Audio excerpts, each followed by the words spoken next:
ଇଲେକ୍ସନର ଫଳ ବାହାରିଲାଣି 4 ତାରିଖରୁ ଫଳ ବାହାରିଲାଣି। ମୁଁ ଏମ୍ପି ହେବାଟା ମୋ ପାଇଁ ମୁଖ୍ୟ ବିଷୟ ନୁହେଁ। ମୋର ଲଢ଼େଇ ଚାଲିଥିଲା ଯେ ଭ୍ରଷ୍ଟାଚାରୀ ଦୁର୍ନୀତିଗ୍ରସ୍ତ ନବୀନ ପଟ୍ଟନାୟକଙ୍କ ନେତୃତ୍ୱାଧୀନ ସରକାରକୁ ଗାଦିଚ୍ୟୁତ କରିବା। ଆମେ 2000 ମସିହାରେ ନବୀନ ବାବୁଙ୍କୁ ମୁଖ୍ୟମନ୍ତ୍ରୀ କରିଥିଲୁ ବାଜପେୟୀଙ୍କୁ ପ୍ରଧାନମନ୍ତ୍ରୀ କରିବା ପାଇଁ। କିନ୍ତୁ ପରେ ଯେତେବେଳେ ନବୀନ ବାବୁ ଏଇ କନିଷ୍ଠ ସଚିବମାନଙ୍କ କଥାରେ ପରିଚାଳିତ ହେଲେ ସେଇଟା ରାଜ୍ୟବାସୀକୁ ବହୁତ ବାଧୁଥିଲା ଏବଂ ଏଇ 5 ବର୍ଷ ହେଲା ଇଏ 5T ଏମିତି ବିଭିନ୍ନ କଥା କହିକିରି ଯେଉଁ ଅପକର୍ମ କରୁଥିଲେ ସେଥିପାଇଁ ରାଜ୍ୟବାସୀ ବହୁତ ସନ୍ତାପିତ ହେଉଥିଲେ। ସେ ପ୍ରକାରର ଗୋଟେ ଦୁର୍ନୀତିଗ୍ରସ୍ତ ଭ୍ରଷ୍ଟାଚାରୀ ଏବଂ ଆଂଶିକ ବ୍ୟଭିଚାରୀ ସରକାର କବଳରୁ ରାଜ୍ୟବାସୀଙ୍କୁ ରକ୍ଷା କରିବା ପାଇଁ ମୋର ଲଢ଼େଇ ଚାଲିଥିଲା।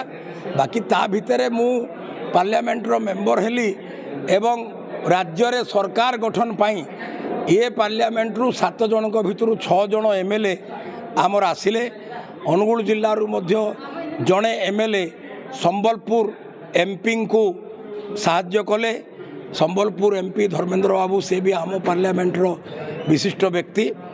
ତେଣୁ ବର୍ତ୍ତମାନ ଓଡ଼ିଶାରେ ମୋହନ ବାବୁଙ୍କ ନେତୃତ୍ୱରେ ଯେଉଁ ସୁଶାସନ ପ୍ରତିଷ୍ଠିତ ହେଲା ଆମ ଢେଙ୍କାନାଳ ଜିଲ୍ଲାକୁ ବି ମନ୍ତ୍ରୀ ପଦ ମିଳିଲା।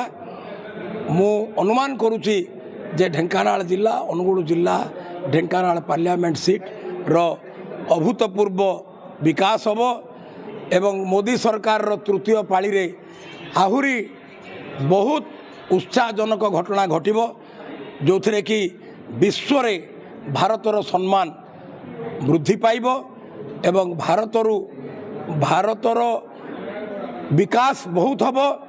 ଆଉ ଭାରତରେ ଯେଉଁମାନଙ୍କର ମାନସିକତା ଅଛି ଯେ ଦୁର୍ନୀତି ଦ୍ୱାରା ସବୁକିଛି କରାଯାଇପାରିବ ସେ କଥା ମଧ୍ୟ ବହୁ ପରିମାଣରେ ହ୍ରାସ ପାଇବ। ମୁଁ ହିନ୍ଦୋଳକୁ ବାରମ୍ବାର ଆସେ। ହିନ୍ଦୋଳ ନିର୍ବାଚନ ମଣ୍ଡଳୀ ଭିତରେ ବି ବହୁତ ବୁଲେ। ହିନ୍ଦୋଳ NSCରେ ବି ମୁଁ ଆସି ବିଭିନ୍ନ ସ୍ଥାନରେ ଅବସ୍ଥାନ କରେ। ତେଣୁ ମୋର ଯେଉଁ ପ୍ରତ୍ୟକ୍ଷ ସମ୍ପର୍କ ଅଛି ହିନ୍ଦୋଳ ଭାଇ ଭଉଣୀମାନଙ୍କ ସାଙ୍ଗରେ ସ୍ୱାଭାବିକ ଭାବରେ ସେମାନେ ଆସିଛନ୍ତି। ଏଇଟା ମୋ ପାଇଁ ବହୁତ ଉତ୍ସାହର ବିଷୟ। ସମସ୍ତଙ୍କ ଉପରେ ମା ରଙ୍କେଇଙ୍କର ଆଶୀର୍ବାଦ ରହୁ, ପ୍ରଭୁ ଜଗନ୍ନାଥଙ୍କର ଆଶୀର୍ବାଦ ହଉ। ହିନ୍ଦୋଳର ଆପାତତଃ ଯେତିକି ବିକାଶ ହେବା କଥା ସେତିକି ହେଇନାହିଁ। ରାଜ୍ୟର ଅନ୍ୟ ଏରିଆ ତୁଳନାରେ ସେ ମୁତାବକ ବିକାଶ ହିନ୍ଦୋଳର ହଉ ବୋଲି ମୁଁ ମା ରଙ୍କେଇ ପ୍ରଭୁ ଜଗନ୍ନାଥଙ୍କୁ ପ୍ରାର୍ଥନା କରୁଛି। ତିନୋଟି ସମସ୍ୟା କହିଲେ, 4ଟି ସମସ୍ୟା ବର୍ତ୍ତମାନ 4 ତାପରେ 5 ବି କହିଲେ, କିନ୍ତୁ ସବୁ କଥା ଉପରେ ଗୁରୁତ୍ୱ ତ ନିଶ୍ଚୟ ଦିଆଯିବ। ଆଉ ପ୍ରଥମ ଥର ପାଇଁ ମୁଁ ଭାବୁଛି ବୋଧେ ଲଗାତାର ହିନ୍ଦୋଳର କେହି ନେତ୍ରୀ ପ୍ରଥମ ଥର ପାଇଁ ତୃତୀୟବାର ବିଧାୟିକା ହେଇଛନ୍ତି। ଆଗରୁ ତ୍ରିନାଥ ବାବୁ ହେଇଥିଲେ ଯେ ମାନେ ବ୍ରେକ୍ ରହୁଥିଲା। ଏଥର ମାନେ ଲଗାତାର 3 ଥର ସେ ବିଧାୟିକା ହେଇଛନ୍ତି। ତାଙ୍କୁ ମୁଁ କେନ୍ଦ୍ରମନ୍ତ୍ରୀ ଧର୍ମେନ୍ଦ୍ର ପ୍ରଧାନ ଆମେ ସମସ୍ତେ ସହଯୋଗ କରିବୁ। ଆଉ ଯେଉଁ ସମସ୍ୟା ରାଜ୍ୟ ସରକାର ଦ୍ୱାରା ସମାଧାନ ହେବ ତାକୁ କରାଯିବ ଏବଂ ଯେଉଁଟା କେନ୍ଦ୍ରୀୟ କଥା ଅଛି ସେ ଦିଗରେ ମଧ୍ୟ ନିଶ୍ଚିତ ଭାବରେ ପଦକ୍ଷେପ ନିଆଯିବ।